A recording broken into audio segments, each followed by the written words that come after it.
Hakim-Hakim 2. Malaikat Tuhan di Bokim. Lalu malaikat Tuhan pergi dari Gilgal ke Bokim dan berfirman, "Telah kutuntun kamu keluar dari Mesir dan kubawa ke negeri yang kujanjikan dengan bersumpah kepada nenek moyangmu, dan aku telah berfirman, aku tidak akan membatalkan perjanjianku dengan kamu untuk selama-lamanya. Tetapi janganlah kamu mengikat perjanjian dengan penduduk negeri ini. Mezbah mereka haruslah kamu robohkan. Tetapi kamu tidak mendengarkan firman-Ku, mengapa kamu perbuat demikian? Lagi aku telah berfirman, aku tidak akan menghalau orang-orang itu dari depanmu, tetapi mereka akan menjadi musuhmu, dan segala Allah mereka akan menjadi jerat bagimu." Setelah malaikat Tuhan mengucapkan firman itu kepada seluruh Israel, menangislah bangsa itu dengan keras. Maka tempat itu dinamai Bokim. Lalu mereka mempersembahkan korban di sana kepada Tuhan. Orang Israel menyembah berhala pada zaman hakim-hakim. Setelah Yosua melepas bangsa itu pergi, maka pergilah orang Israel itu masing-masing ke milik pusakanya untuk memiliki negeri itu. Dan bangsa itu beribadah kepada Tuhan sepanjang zaman Yosua dan sepanjang zaman para tua-tua yang hidup lebih lama daripada Yosua, dan yang telah melihat segenap perbuatan yang besar yang dilakukan Tuhan bagi orang Israel. Dan Yosua bin Nun hamba Tuhan itu mati pada umur 110 tahun. Ia dikuburkan di daerah milik pusakanya di Timnat Heres, di pegunungan Efraim di sebelah utara Gunung Gaas. Setelah seluruh angkatan itu dikumpulkan kepada nenek moyangnya, bangkitlah sesudah mereka itu angkatan yang lain, yang tidak mengenal Tuhan ataupun perbuatan yang dilakukannya bagi orang Israel.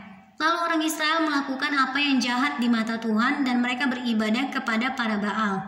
Mereka meninggalkan Tuhan, Allah nenek moyang mereka, yang telah membawa mereka keluar dari tanah Mesir, lalu mengikuti Allah lain dari antara Allah-Allah bangsa-bangsa di sekeliling mereka, dan sujud menyembah kepadanya sehingga mereka menyakiti hati Tuhan.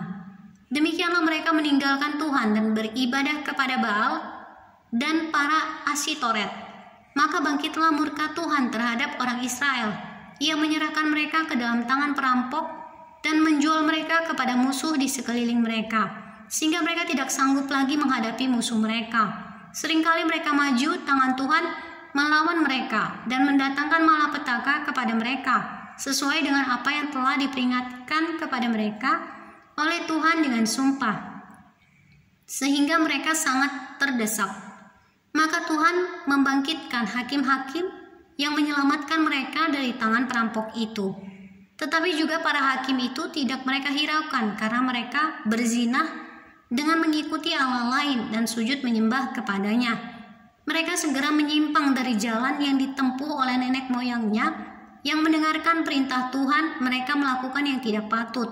Setiap kali apabila Tuhan membangkitkan seorang hakim bagi mereka, maka Tuhan menyertai hakim itu dan menyelamatkan mereka dari tangan musuh mereka selama hakim itu hidup. Sebab Tuhan berbelas kasihan mendengar rintihan mereka, karena orang-orang yang mendesak dan menindas mereka.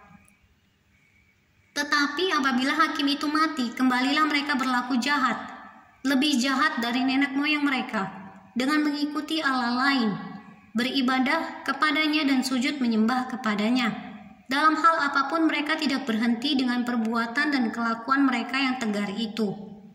Apabila murka Tuhan bangkit terhadap orang Israel, berfirmanlah Ia, "Karena bangsa ini melanggar perjanjian yang telah kuperintahkan kepada nenek moyang mereka dan tidak mendengarkan firman-Ku, maka aku pun tidak mau menghalau lagi dari depan mereka satupun dari bangsa-bangsa yang ditinggalkan Yosua pada waktu matinya, supaya dengan perantaraan bangsa-bangsa itu aku mencobai orang Israel, apakah mereka tetap hidup menurut jalan yang ditunjukkan Tuhan, seperti yang dilakukan oleh nenek moyang mereka atau tidak." Demikianlah Tuhan membiarkan bangsa-bangsa itu tinggal dengan tidak segera menghalau mereka. Mereka tidak diserahkannya ke dalam tangan Yosua.